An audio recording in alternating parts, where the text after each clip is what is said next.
이런 좋은 운용 상품에 있다는 게 지금 이런 강세장에 얼마나 좋은 거냐.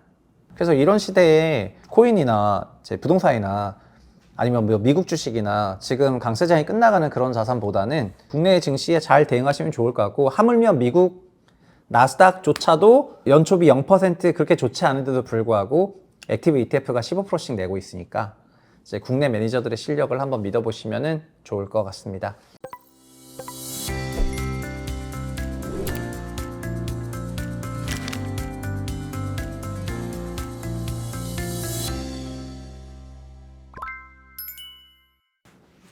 안녕하세요, 체육장입니다. 오늘 요즘 한국 증시가 너무 좋아가지고 그래서 저한테도 이제 증시와 관련한 여러 가지 질문을 하시는 분들이 있는데, 오늘도 SBS 박연미 목돈연구소라는 채널을 가가지고 일단은 여러 가지 시장에 대해서 질문하니까 저도 얘기를 했는데, 막상 시장에 대해서 제가 우리 채널에서는 잘 말을 안 했나? 이런 생각이 좀 들어가지고 전체적으로는 그냥 한국 증시의 이익 체력이 좋아진 만큼만 올라가는 거지 과열이다 버블이다 이런 것이 아닙니다. 그러니까 부동산으로 비유하면은 2017년 18년처럼 그냥 소득 올라가고 그냥 수요 붙는 만큼 정도가 가는 거지, 2020년 이후처럼 막 과열이 돼가지고 소득 대비 너무 올라가고 이런 상황이 아니라는 것입니다. 한국 증시가 6,300이다 6,400이다 소위 경마장 개주 아저씨 막 그런 얘기를 하시는데, 막상 단기순이익 몇 조냐고 물어보면 한국 증시 단기순이익 아는 사람 거의 없잖아요. 그리고 한국 증시 PER 몇 배냐 물어보면 아는 사람도 별로 없는데, 2025년 대비해서 올해 이제 우리나라 단기 수정치 추정치가 이제 지금 굉장히 가파르게 올라가고 있는데, 삼성전자, 하이닉스 같은 기업이 작년에 냈었던 확정 실적 기준으로는 순이익이 합산 두 회사가 90조 원인데 올해는 추정치가 다르지만 보통 250에서 300조 정도 되거든요. 그래서 코스피가 250조 정도를 벌다가 이제 지금 500조 정도를 버는 그런 이제 상황이 됐는데, 500조를 버는 거에 그냥 10배를 곱했을 때 한국 PER은 보통 11배거든요. 그럼 500조에 11배를 곱하면 5,500이 되는 건데, 시가총액이 그 시가총액을 이제 20% 할증하면은 지수가 되는데, 그러면은 지수는 6,600이 되는 것입니다. 그래서 지금 지수가 올라간 거는 그냥 이익이 좋아지니까 올라간 거예요. 그냥 멀티플이 올라간 것도 아니고. 멀티플은 평균 10배, 11배였고 안 좋을 땐 9배, 좋을 땐 14배, 15배 이랬었는데, 근데 그래서 멀티플 좋아진 거 하나도 없고, 그리고 내년 실적까지도 거의 준확정적이어가지고, 왜냐면 지금 메모리 반도체 기업들의 실적은 27년 거 매출이 지금 일어나고 있는 상황이기 때문에 그 계약들을 지금 하고 있는 거잖아요. 그러니까 27년 말까지를 생각해 봤을 때는 올해는 500조 원 언저리의 순이익이 나온다 치면은 내년은 550조에서 600조 언저리의 순이익이 나올 거라고 생각을 하고, 그러면 같은 방식으로 계산했을 때 업사이드가 또 열려 있거든요. 근데 꼭 그대로 가냐 그건 아니지만, 과열과 버블을 얘기하는 사람 중에서 코스피 이익의 증가를 보고 얘기하는 사람이 과연 많을까? 이걸 생각해 보면은 아니라고 생각을 하고요. 제가 개인적으로 느꼈을 때는 부동산 카페를 워낙 많이 들락날락 하는 사람들이 주식이 너무 오르니까 요새 포모가 좀 와가지고 그 주식 시장이 올라간 거에 대해서 인정을 못하는 그런 분위기가 아닌가, 이렇게 생각을 합니다. 어쨌든 한국의 그 주식시장은 미중유의 이익 증가 시기를 맞아가지고 지금 밸류가 좀 바뀌었는데, 그래서 앞으로도 그럴 것인가 그걸 계속 모니터링을 해야 되겠죠. 그럼에도 불구하고 그냥 현재 기준으로 보면 우리나라만큼 이렇게 이익 체력 좋아지는 나라 좀 없어 보이고요. 그리고 반도체가 많이 올랐다고 막 이런저런 말씀하시는데, 한국의 그 500조 순익 기준으로 반도체 두 회사가 300조를 벌잖아요. 그럼 이익은 60%인데 5,200조 시가총액을 기준으로 보면은 반도체는 지금 올라봐야 2,000조거든요. 그러니까 비반도체가 3,000조 원대인 거죠. 그러니까 이익은 3대인데 시가총액은 2대 3이니까 반도체는 좀 더 올라야지 되겠죠. 메모리 반도체와 관련한 그런 이제 밸류에이션은 현재 PER 7배도 안 되는 너무 싼 회사들이어가지고, 합산하면은 이제 전자는 넘지만 하이닉스 안 되니까 두 회사 합산하면은 PER 7배도 안 되는 그런 싼 기업이어가지고, 그게 왜 싸냐 이런 겁니다. 엔비디아 같은 회사가 작년 말 당기순이익이 26년 2월에 회계가 끝났으니까 당기순이익이 116빌리언이니까 환산하면은 한 160조 이상을 벌었는데요. 전자닉스 합치면은 작년에 90조 벌었지만 올해는 300조 벌잖아요. 엔비디아는 올해 300조 못 벌거든요. 얼마 버냐면 아마도 올해 느낌상 그냥 한 116빌리니까 한 150빌리언 번다 치면은 한 200조 원 벌 것 같습니다. 200조 원 버는 엔비디아는 시가총액이 4.7 트리리언 달러니까 6천조 원이 넘어가거든요. 근데 전자닉스는 2천조 살짝 되고 있는 그런 상황이죠. 돈 더 많이 버는데 합쳤을 때, 물론 합치면 안 되겠지만. 그래서 그렇게 잘 생각해 보면은 메모리 반도체가 무조건 엔비디아 따라가냐, 그건 아니죠. 그냥 미국은 미국이고 한국은 한국인데, 근데 이익 체력에 기반해서 기업 가치를 평가하더라도 그냥 지금처럼 너무나 과도하게 할인될 필요는 없다, 그렇게 말씀드리겠고요.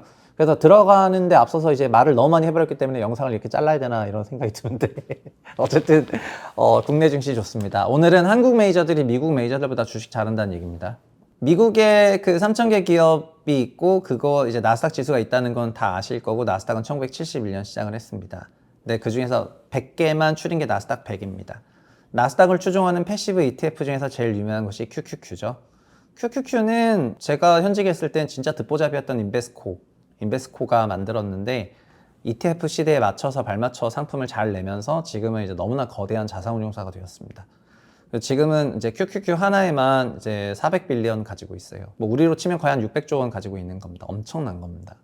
근데 미국 테크 기업 성장의 매력을 느낀 국내 투자자분들이 QQQ를 많이 하시는데, QQQ를 직접 하시는 분도 계시지만 연금 계좌에는 이제 미국에 상장된 국내 상장 ETF들을 담잖아요. 그래서 나스닥 100을 추종하는 가장 대표적인 거는 타이거 미국 나스닥 100.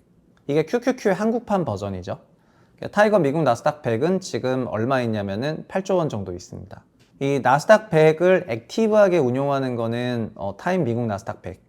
그래서 이름이 직관적이죠. 타임 미국 나스닥 100 액티브. 타이거는 타이거 미국 나스닥 100입니다. 모든 액티브 ETF는 뒤에 액티브가 달려 있습니다. 그래서 지금도 우리 채널에서 액티브 ETF예요? 이런 질문을 많이 하시는데, 이름에 액티브가 안 들어있으면 액티브가 아니에요. 이름에 액티브가 들어있어야 돼요. 그러니까 은행이라는 이름이 있어야지 은행인 것처럼 무슨 신용, 무슨 저축은행 이런 거 은행이 아닙니다. 은행이어야 은행입니다. 저축은행이면 은행이 아니고. 어쨌든 미국 나스닥 100 액티브. 코엑트는 미국 나스닥 상장기업 액티브이죠. 그래서 이게 보시면 이게 상장일이 2월 25일인데 출시 1년 정도 됐으니까 1년간의 성과가 어땠는가를 이제 조금 짚어보려고 하는 건데, 보시면은 지난 1년 기준 삼성 액티브가 75% 올랐습니다. 그리고 타임이 보시는 것처럼 56% 올랐죠. 근데 QQQ 본체, 타이거는 패시브죠. 이거는 다 20%, 19%, 20% 올랐습니다. 환율을 다 반영한 거예요. 이게 환율이 다 반영이 된 거고 운용보수가 다 차감이 된 겁니다. 그러니까 운용보수 다 빼고 나서도 코엑트 미국 나스닥 성장 액티브는 1년간 75% 올랐고 타임도 56% 올랐는데 QQQ는 20%, 타이거 19% 올랐습니다. 얘네만 그러냐? 아니죠. 보시면은 타이거 미국 나스닥 100 7조 8천억 가지고 있죠. 얘는 연초 대비 마이너스죠. 왜냐면 지수가 마이너스니까요. 지수가 마이너스니까 패시브니까 그대로 따라가는 거라 가지고 연초 대비 마이너스고, 얘는 8조 원 있는 거고요. 코덱스 미국 나스닥 100 얘도 5조 5천억 있거든요. 얘도 그냥 따라가는 겁니다.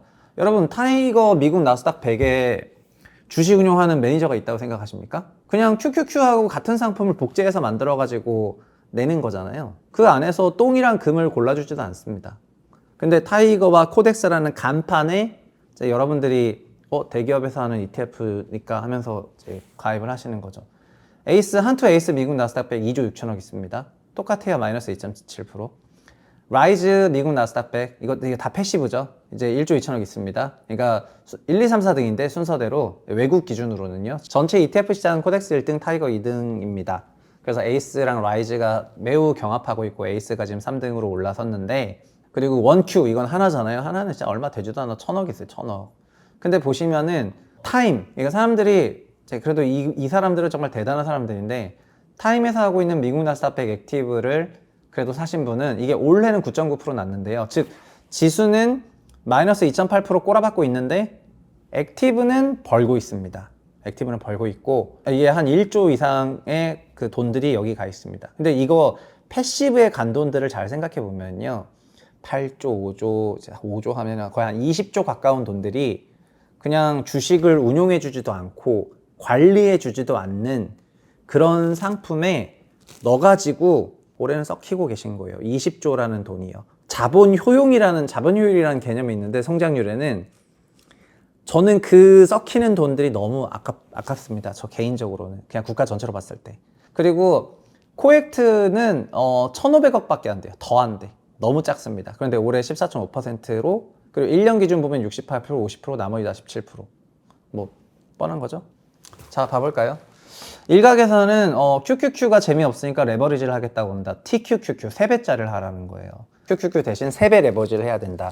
여기 보시면은 QQQ는 400빌리언 팔렸는데 TQQQ는 이제 28빌리언 팔렸습니다. 한 8% 정도 하는 거거든요. 그러니까 QQQ 하는 사람 중에서 TQQQ를 하는 사람은 이제 10%도 안 되는 그런 분들인데 이 TQQQ 마켓에서 한국이 진짜 많은 것 같습니다. TQQQ는 그럼 잘 나갈까요? 지난 1년간 TQQQ를 보면은 이게 되게 이상하실 겁니다. 본 지수는 20% 올랐는데 3배 레버리지인 TQQQ는 그럼 60% 올랐냐? 아니에요. 35% 오른 거예요. 그러니까 2배도 못 오른 거예요. 근데 액티브는 그냥 코엑트든 타임이든 55%, 75% TQQQ를 이제 삼성 액티브는 더블을 내버렸죠? 여긴 1,500억 밖에 안 들어있는데 그러면은 삼성 액티브는 왜 더블을 냈고 TQQQ에 더블을 낸 거니까 TQQQ는 이름은 3배인데 왜 3배가 아니라 1.7배 밖에 못 올랐냐면은 제 이제 달러 자산 1억 체계도 있는 건데요. 레버리지 ETF는 그냥 5%, 5%, 5%, 5%, 5% 이게 반복되면은 빵으로 가요. 그러니까 특히 트리플 레버리지는 이게 더 급격하게 빵으로 가거든요. 그러니까 이건 왜 그러냐면은요. 이게 그냥 본주는 레버리지가 없다면은 풀마를 하면은 거의 그냥 원금이랑 똑같지만은 레버리지를 통해서 증폭이 되면은 톱니바퀴가 아래로 내려갑니다. 하락의 스파이럴이 작동을 해요. 근데 요즘처럼 나스닥이 YTD로 연초 대비해서 마이너스다. 그럼 TQQQ는 죽고 있는 건데 근데 여기서 마치 무슨 패시브 ETF인 여러분 패시브 ETF를 고르는 시대는 이제 가고 있는데요. 이제는 액티브의 시대입니다. 똥과 금을 구분해야 되는 시대예요. 근데 예전에는 똥과 금까지는 아니었고 그냥 적당한 은 정도가 같이 모여 있었는데 지금은 이기고 지구가 명확한 산업이 되면서 똥과 금으로 명확히 나눠지고 있습니다. 그런데 이런 상황에서 그냥 지수를 그대로 갖고 있는 게 아니라 똥과 금을 발라내려는 노력을 해야 되거든요. 아, 이게 애플 같은 회사가 옛날엔 금이었는데 지금은 똥이 되고 있구나. 이런 생각을 하면서 그런 걸 이제 발라내야지 되는 건데 패시브는 그런 걸 발라내지 않습니다. 패시브는 주식 운용을 하지 않기 때문이죠. 주식 운용은 오로지 액티브만 합니다. 액티브가 어떻게 똥과 금을 발라내냐면은 나스닥 100 안에서도 과거에는 다 은과 금이었는데요. 지금은 황금과 똥이 나눠지고 있습니다. 그래서 3배 레버리지를 하면은 똥도 3배 레버리지가 돼버려요. 그래서 액티브는 얘가 좀 금빛을 잃어가고 있네, 은빛을 잃어가고 있네 이러면서 이런 걸 배제하고 좋은 것만 담으려고 노력하죠. 그렇게 노력해도 그 안에 똥이 들어있을 수가 있지만 그럼에도 불구하고 결국 지난 1년을 돌이켜보니 뭐예요? 지수는 그냥 20%가 떴는데 액티브는 70% 떴다는 거잖아요. 1년간 한국 사람들이 미국 주식을 더 잘하고 있는 그런 상황입니다. 그리고 TQQQ 레버리지 하라는 거는 레버리지 ETF는 절대 해서는 안 되고요. 본주에서 금만을 발췌해가지고 하는 방식으로 하는 게 훨씬 좋을 수밖에 없습니다. 어쨌든 국내를 대표하는 그 액티브 ETF 운용사는 이제 타임과 삼성 액티브 그리고 올해 라이즈, KB 라이즈가 이제 올해부터 본격적으로 참전을 밝혔고 그리고 코스닥 액티브를 하나자산운용도 낸다고 하죠. 드디어 플러스 우리 채널에서 플러스 로봇 액티브 한 200억일 때 얘기했던 것 같은데 지금 이제 1,000억이 넘었던데 그 플러스 한화자산도 코스닥 액티브로 참전한다고 하고 하는 걸 보면은 이제 자산운용사들도 안 거예요. 옛날에는 그냥 은과 금이 들어있었는데 지금은 정말 금 다이아몬드하고 그 다음에 똥이 지수 안에 같이 들어있게 되면서 내가 금 다이아몬드만 더 발굴해낸다면 지수가 폭발적으로 좋아지는구나라고 이제 느끼는 그런 시대가 된 것 같고요. 주식을 잘하는 국내 주식 매니저들의 상품들이 부각받는 시대가 저는 올 거라고 생각을 하고 있습니다. 이런 좋은 운용 상품에 있다는 게 지금 이런 강세장에 얼마나 좋은 거냐. 그래서 이런 좋은 상품 몇 개로 그냥 포트폴리오 좀 구축하면은 훌륭한 그런 성과를 낼 수 있는 그런 시대잖아요. 그래서 이런 시대에 코인이나 부동산이나 아니면 뭐 미국 주식이나 지금 강세장이 끝나가는 그런 자산보다는 국내 증시에 잘 대응하시면 좋을 것 같고 하물며 미국 나스닥조차도 연초비 0% 그렇게 좋지 않은데도 불구하고 액티브 ETF가 15%씩 내고 있으니까 이제 국내 매니저들의 실력을 한번 믿어보시면 좋을 것 같습니다. 액티브의 시대가 지금보다 더 세고 강하게 왔으면 하는 바람에 오늘 좀 세게 말했는데 정답지가 여기에 있는데 이제 멀리 돌아갈 필요가 있냐 이렇게 생각을 합니다. 여기까지 하겠습니다. 감사합니다.